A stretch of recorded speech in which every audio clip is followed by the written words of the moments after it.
자, 예수님의 육신의 부모였던 요셉과 마리아는 예수님께서 탄생하신 지 태어난 지 8일째 되는 날 할례를 하게 됩니다.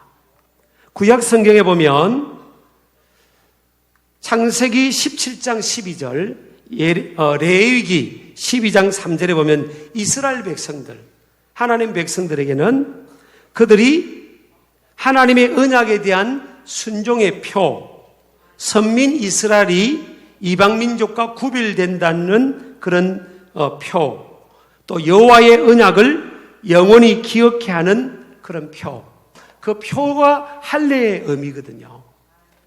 첫 번째는 뭐라고요? 하나님의 언약에 대한 순종의 표, 선민 이스라엘이 이방민족과 구별되는 표, 여호와의 언약을 영원히 기억해 하는 표. 이런 의미 차원에서 하나님께서 아브라함에게 자손들에게 할례를 할 수 있도록 그렇게 약속했습니다. 물론 이 할례가 오늘날 의미가 중요한 것이 이것 신체적 할례만 강조함으로 인해서 우리만 택한 하나님의 백성들이고 그 외에는 다 이방인들이고 하나님의 축복의 대상이 아니라고 생각하는 극단적 선민주의는 우리가 아주 지양해야 되지만, 그래서 성경은요, 구약 성경, 신명기, 또 예레미야, 예스겔, 또 신약시대 로마서 이런 데 보면 마음의 할례를 강조합니다. 하나님의 말씀과 성령으로 인쳐져서 우리 마음이 세상과 구별된 자로 거룩한 하나님의 백성으로 바로 서야 될 것을 강조하고 있거든요. 그런데 요셉과 마리아가, 특히 마리아가 아이를 낳은 지 8일 됐는데 아이 낳은 지 어디서 아이를 낳습니까? 병원에서 낳은 게 아니에요. 마구간에서 낳은 거예요. 마구간에서. 그 당시 밤에는 춥고 쌀쌀한 그 마구간에서 산후조리가 별로 되지 못했던 그런 환경적 악조건 속에서 아이를 출산을 하고 8일째 되는 날요, 할례를 하는 겁니다. 그러니까 하나님이 그 당시에 여러분 이 신앙의 이 좋은 전통과 그 원리를 따라서 진실한 의미를 부여하면서 따라가는 그런 모습을 그 요셉과 마리아의 그런 신앙의 모습을 볼 수 있게 되죠. 또 하나는요, 예수님의 이름을 하나님께서 천사 가브리엘 천사장을 통해서 이제 아이를 낳으면 예수라고 지라고 했습니다. 저희 백성을 자기 죄에서 구원할 자다. 이런 의미죠. 그 예수라는 이름을 하라고 하니까 그대로 이제 아이를 출산하자마자 그 이름을 할례 받을 때 아이를 이름을 짓거든요. 그 예수라고 이름을 짓는 거죠. 이게 순종하는 겁니다. 순종. 하나님의 뜻에 순종하는 모습을 보게 됩니다. 성경에 보면 아이를 낳기 전에, 출생하기 전에 이삭이나 솔로몬이나 요시아나 고레스나 세례요한이나 예수님 같은 케이스는요, 출생하기 전에 하나님께서 이름을 지어서 그대로 하도록 그렇게 합니다. 그래서 우리 요셉과 이 마리아와 요셉의 신앙은 부모로서 보면 하나님의 첫 번째 보면요, 하나님의 말씀을 통한 신앙의 전통의 형식을 넘어서서 진실한 의미를 부여하면서 하나님의 율례를 따라가면서 자녀를 양육했다는 거죠. 굉장히 중요한 거죠. 그러니까 자녀 양육에 있어서 가장 중요한 것은 뭔가 하면 보여주는 겁니다. 엄마 아빠가 자녀들에게 신앙의 모습, 하나님의 말씀을 경외하는 모습, 또 이것을 보여주는 거예요. 가정생활은요, 이 입의 말로만 가르치는 게 아니에요. 이 가르침을, 그 컨텐츠를 내 삶으로 보여줄 때, 그래서 가정은 영어로 하면 트랜스페어런스입니다. 투명성. 가정에서는 다 보여지는 거예요. 그래서 여러분, 팀 라헬이라는 그 가정사역의 세계적인 사역자인 그분은 그런 말을 했습니다. 진짜 우리의 모습은 어디냐? 우리의 진짜 모습이 어디냐? 교회에냐? 사회생활 할 때냐? 비즈니스 할 때냐? 그게 아니라는 거예요. 가정. 가정에서의 내 모습이 진짜 우리 모습이고, 가정에서의 내 수준이 진짜 우리 수준이라는 거예요. 사실은요, 인격적 성숙의 많은 부분들이 가정에서 다 형성이 되는 거거든요. 그래서 이 자녀 양육에 있어서 부모가 직접 보여주면서 가르치거나 양육하는 것이 가장 중요하다는 겁니다.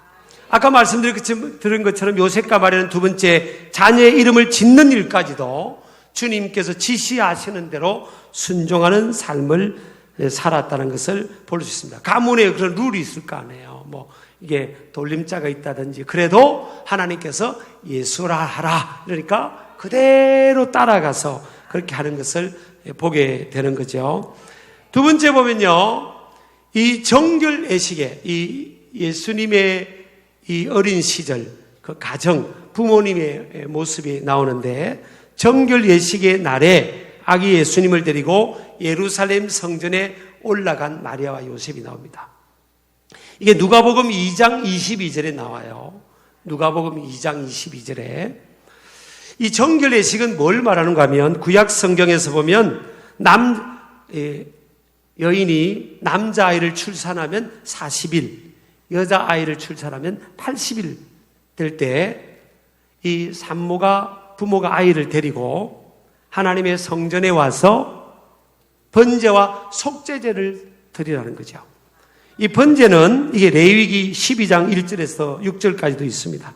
번제는 출산에 대한 감사, 헌신에 대한 마음을 표현하기 위한 거고, 속죄제는 뭐예요? 출산에 따르는 부정을 제거하는 겁니다. 그러니까 뭐 출산하다 보면 산모도 그렇고 태아도 그렇고 여러 가지 신체적으로 또 이렇게 모든 면에 그런 게 있을 수 있거든요. 태아도 여러분 어머니의 이 자궁을 뚫고 밖으로 나오는 게요, 스트레스가 엄청납니다. 엄마만 힘든 게 아니에요. 한번 태아가 돼 보실래요? 어떤 그 전문가는 더 힘들다는 말이 있어요. 하여튼 어쨌든 이런 데미지나 안 좋은 것들, 뭐 또 태 속에서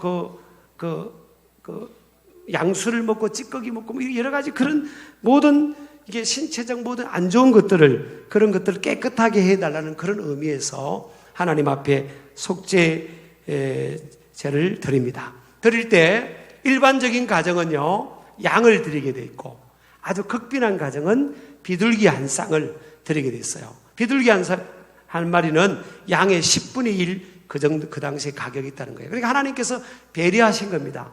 형편이 너무 힘든 가정은 비둘기 한 쌍을 준비해서 드려라. 하여튼 어쨌든 모든 가정이 뭐예요? 아이의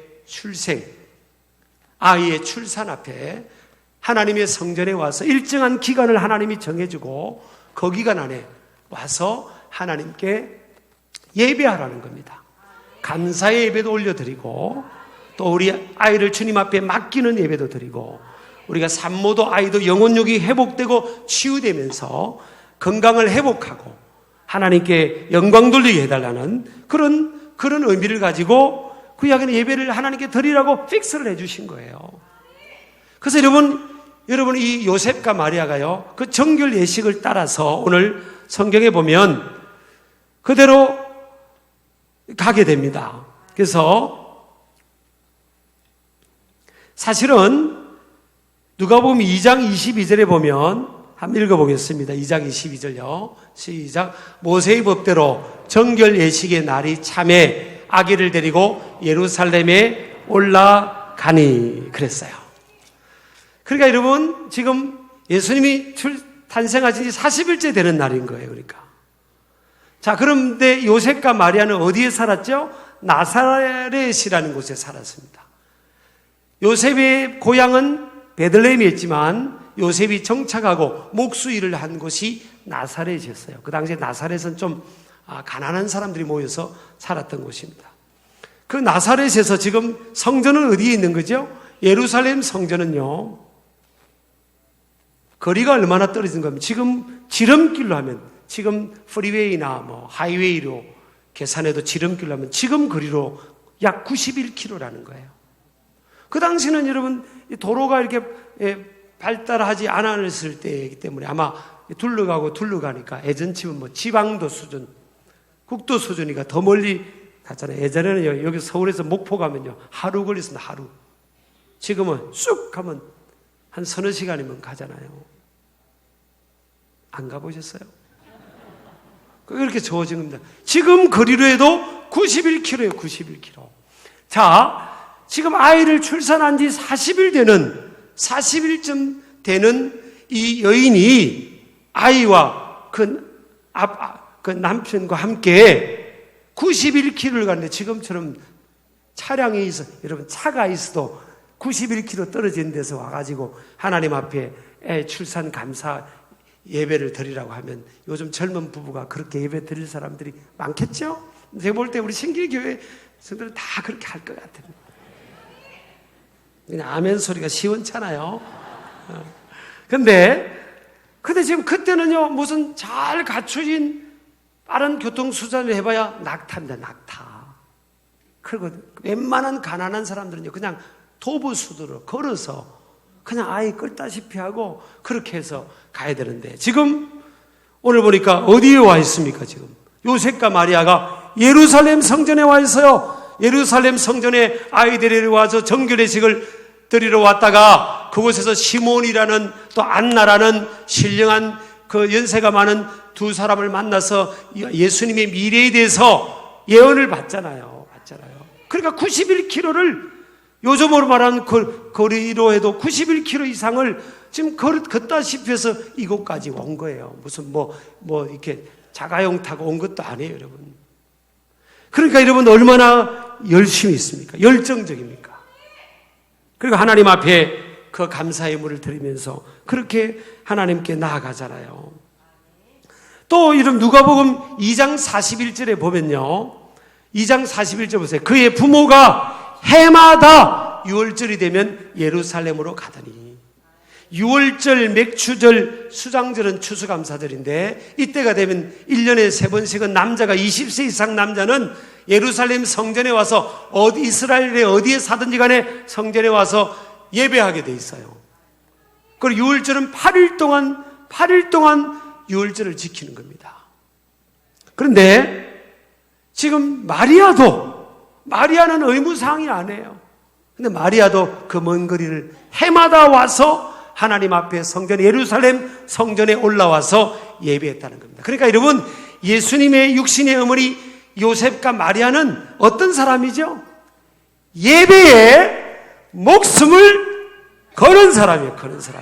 그냥 그냥 예배하고 싶은 사람, 예배에 갈망하는 사람, 예배라면 참 먼 거리도 가서 예배한 사람. 그대로 우리가 믿음의 부모님들, 조부모님들 세대 보면요, 새벽에 20리길에서 매일 새벽기도 공동묘지를 지나가지고 새벽기도 안 빠지는 분들도 계세요. 수요예배는 그거는 그냥 기본적인 거고요. 금요일 날마 저녁 기도 집회라 이거는 그냥 기본적으로 다 하는 거고, 새벽에도 공동묘지를 그러면서 그렇게 새벽 제단 샀고요. 지금처럼 가로등이 있고 그런 것도 안 해요.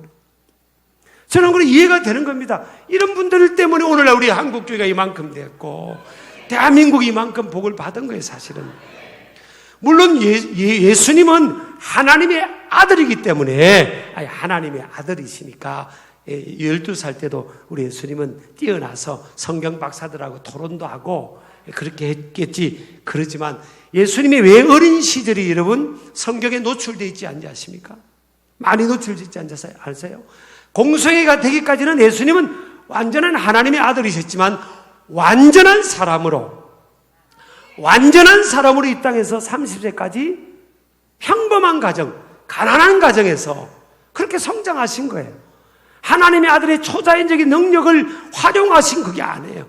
똑같은 환경 속에서 그렇게 자라시고 그 부모는 그렇게 양육하고 그 환경을 만들어준 거예요. 지금처럼 말하면 무슨 부유해가지고 교육의 혜택과 기회를 많이 주고 초엘리트 코스 사도 바울처럼 가마리엘 문화생에서 자라고 이런 것도 아니에요, 여러분. 그 동네 회당에서 열심히 출석하면서 예배하고 성경 배우고 집에 와서 또 엄마를 통해서 성경을 배우고 아빠를 통해서 성경을 배우고 그렇게 한 겁니다. 그 모습을 그 부모의 예배하는 모습을 예수님이 왜 못 봤겠습니까? 91km 나가서 그곳에 가서 해마다, 성경은 분명히 되어 있잖아요. 해마다 every year 됐어요. 어쩌다가가 아니에요. 심심풀이 땅콩이 아니에요. 여러분도 여러분 어디 가서 쉼도 갖고 리프레시도 갖고 해야 되지만요, 사실 여러분 뭐예요? 하나님 앞에 영적으로 회복되는 기간이지. 우리가 대한민국이 복받은 것은 여러분 이 영적인 은혜를 받고 은혜를 사모하고, 지금 어디 가서 여러분 산에 가서 말씀 읽고 기도한다고 그러면요, 제정신이 아닌 생각합니다. 그리고 다 육을 따라서만 사는 겁니다. 아이들도 다 육을 따라 육만 먹이고 육의 것만 먹이니까 나중에 언밸런스가 되는 거예요. 나중에 제가 결론 부분에 말씀드리겠습니다만은, 그래서 우리 요셉과 마리아는 해마다 올라갔습니다. 해마다.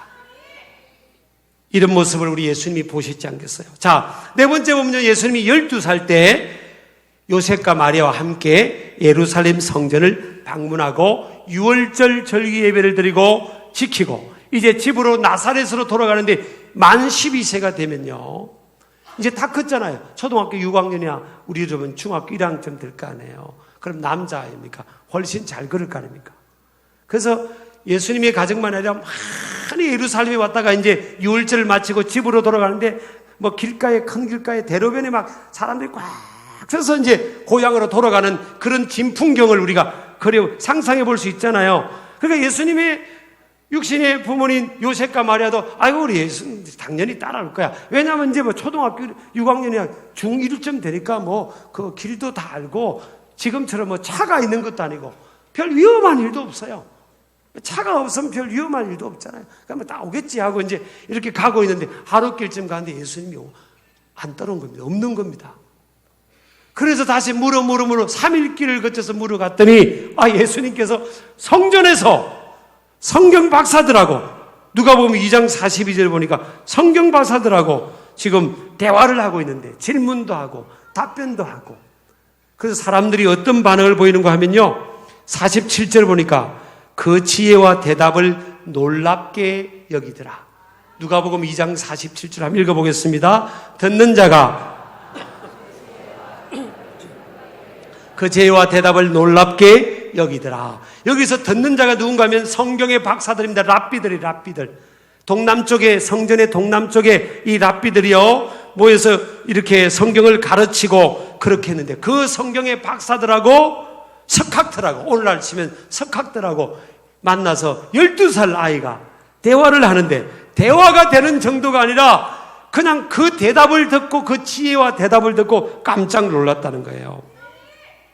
놀라운 일이죠? 이게 여러분 외경이고 정경은 아니지만요, 이 도마복음서에 보면 율법과 선지자들의 난제들을 예수님께서 대답을 하면서 해결하고, 또 어려운 질문도 제기하고, 천문학, 의학, 물리학, 철학 등에 관한 이야기도 그 학자들하고 석학들하고 논했다는 겁니다. 그러니까 사람들이 깜짝 놀랐는데, 이 깜짝 놀랐다는 거는요, 쉽게 말하면 이게 원어로 엑시스탄토라는 단어입니다. 엑시스탄토. 그들이 깜짝 놀라고 있었다. 미완료니까 그렇지만요, 쉽게 말하면 기절초풍할 정도다. 거의 기절할 정도로 반복해서 놀랐다. 한 번만 아이고 이게 아이고 이렇게 나만 하세요. 한번 해보세요. 시작. 계속 놀란 겁니다. 계속. 예수님의 대답과 질문을 듣고 사람들이 계속 막 기절할 정도. 어떻게 아이가 저럴까? 어떻게 저럴까? 아니 어떻게 저랬지? 이렇게 놀란 겁니다. 여러분요, 이게 예수님이니까 그런 게 아니에요. 오늘날 성경에 왜 12살 때 예수님의 모습과 이 내용을 우리에게 넣나? 여러분, 저와 여러분도 그런 모습으로 가르치면 되는 거예요. 유대인들의 자녀의 신앙 교육을 보면요, 3살 때 술을 단 옷을 입게 하고요, 민수기 15장, 신명기 20장이고, 5살 때 율법의 구절을 두루마기에 기록한 쇠마와 할렐 시편, 또 신명기 6장 1절 3절을 어머니를 통해서 집에서 펴본다는 거예요. 할렐 시편은 뭔가 하면 시편에 할렐루야 있는 거 있잖아요. 그게 할렐 시편이에요. 할렐루야, 여호와를 찬양하라, 하나님을 찬양하는 시편을 그냥 어머니를 통해서 다 배웠다는 겁니다. 제가 오늘 또 예수님도 그랬잖아요. 너 왜 여기 있냐? 예수님이 성전에서 박사들하고 대화하고 있으니까 그 부모님이 찾고, 야, 너 왜 여기 있냐? 예수님이 뭐라고 했어요? 내 아버지의 집에 있어야 될 줄을 알지 못하였습니까? 그리고 나는 안 갑니다. 그렇게 한 것도 아니에요. 그리고 나서 순종하여 갔지만 이게 뭐예요? 12살 때 이미 뭐예요? 자기 정체성, 하나님의 아들에 대한 온 인류를 구원해야 된다는 자기 정체성, 자기 비전, 이 비전이 분명한 겁니다. 잠언 29장 18절에 보면요, 묵시가 없으면 백성이 방자히 행한다 했어요. 비전이 없으니까 이 젊은이들이, 청소년들이, 어린이들이, 다음 세대들이, 현대인들이 비전이 없으면요, 지 마음대로 행하는 겁니다. 도덕적으로 지 마음대로 망가진 삶을 산다는 거예요. 예수님은 12살 때 이미 뭐예요? 자기는 온 인류를 구원하기 위해서 하나님의 아들이고 이 땅의 구원자로 온 그 자기 정체성이 분명한 겁니다. 이게 비전입니다. 비전. 내가 이 땅에 살아가는 목적이 뭔지를 아신 거예요. 여러분, 오늘날 여러분 말씀이 안 들어가고 은혜가 안 들어가면요, 아이들한테 물어보세요. 너 꿈이 뭐니? 몰라요? What is your vision? What do you want me to do for you? 뭘 위해 살겠냐면 I don't have any vision. 나 비전이 없다고. 몰라요? I don't know. 없죠. 없죠. 요엘서 2장 28절 29절 보면 하나님의 말씀이 임하고 성령이 임해야 젊은이들이 환상을 보고, 자녀들이 예언을 하고, 젊은이들이 환상을 보고, 늙은이들이 꿈을 꾸리라 그랬잖아요. 미래에 대한 꿈이 생기고 자기가 살아가는 삶의 목적이 남녀노소를 막론하고 그렇게 보이는 거예요. 근데 이 하나님 말씀이 없고 은혜가 없으니 모르는 거죠. 사람이 깜깜한 겁니다. Blind people입니다. Blind people. 눈은 떴지만 even though they had eyes, physical eyes, they cannot see anything. They cannot anything in their future. 미래에 대해서 볼 수가 없는 거예요. 볼 수가 없는 거예요. 하나님의 말씀이 임하여 사람에게 정체성이 생기고 자기를 인식하는, 인생을 인식하는 그런 지혜가 생기는 거예요. 그래서 눈이 열리고, 아, 나는 이렇게 살아야 돼. 그래서 내 미래를 위해서 내가 이걸 준비해야 돼. 그러면서 준비하게 되는 거예요. 야, 우리 놀자. 우리 놀러 갈까? 좀 놀면 안 돼? 안 돼. 나는 하나님이 내게 주신 미래가 이거야. 내 꿈이 이거니까 나 이거 준비해야 돼. 자, 요셉한테 유혹이 왔잖아요. 조셉, 이리 와봐. 조셉. 유혹했지 않습니까? 직장 상사가 유혹했잖아요. 조셉. 안 돼! 난 하나님이 전 세계를 위해서 경영자로 쓰신다고 하셔서 그래서 물리쳤잖아요. 꿈이 없는 사람은요, 요셉하면 직장 상사가 유혹하는데, 조셉하면, 따라갑니다. 따라가요.